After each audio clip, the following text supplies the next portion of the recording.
बाप ई तो भेड़ चरावत चरावत हम तो थाक गोनी। कहा करी बुझाते नहीं के ऊपर से भगवान परेशान कइले बड़े, गर्मी उतना देले बड़े। अब भेड़िया कब हे ने कब हो ने दौड़त दौड़त हम थाक जतनी तनी आराम करे दरू को सुते द आराम से। बहुत दर्द हो गइल बा। ए जी अरे के हो आई हो दादा। अरे तू अब कहाँ से आ गोलू? हम तो कबे से परेशान भइल ही बानी। है भेड़ चरावत चरावत होने भागल ली हस। चोरी हम बातिया सुनी पहले। का पीछे का बतिया सुनाई हो? अरे बाप रे, घाम से परेशान बानी हम। बोला हमको मन करता चले ना घरवा में। का मन करता हो? ओकर मतलब का होला?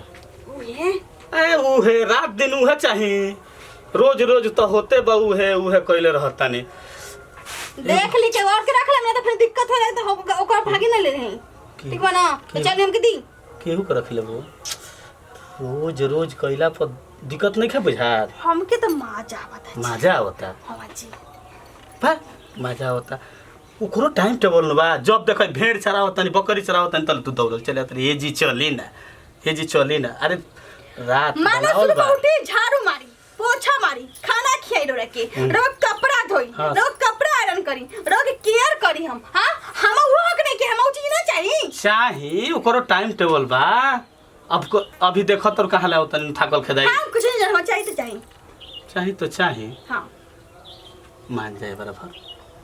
हमारा मन लिखा हमके भीतर से पूरा एकदम बेचैनी के जैसा बन बोलबा। हमके चाहिए तो चाहिए, कुछ नहीं चाहिए। अरे बेचैनी जैसा तो हमरो के तू समझा कुछ थाकल रहतन तब नंदेम नानू देखल ले अभी ले के बनी है मोटका नमका ई का कहला हो? खीरा बा।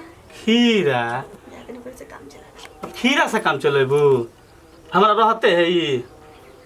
तू तो उहे बाड़ो। छूछा ना करन त कच्ची कदम। हां छू छाव होई टाइम हो तो अपन जवानी कैसे ही रहती का? हाय जवानी के रख अभी बहुत दिन अपन जवानी हम खराब ना कर सकी। हमके बहुत मन करता हम जाते घर में से लेके आवी। जा जा तब आवो तब घूम के। ठीक बा हम तो आराम करत तनी।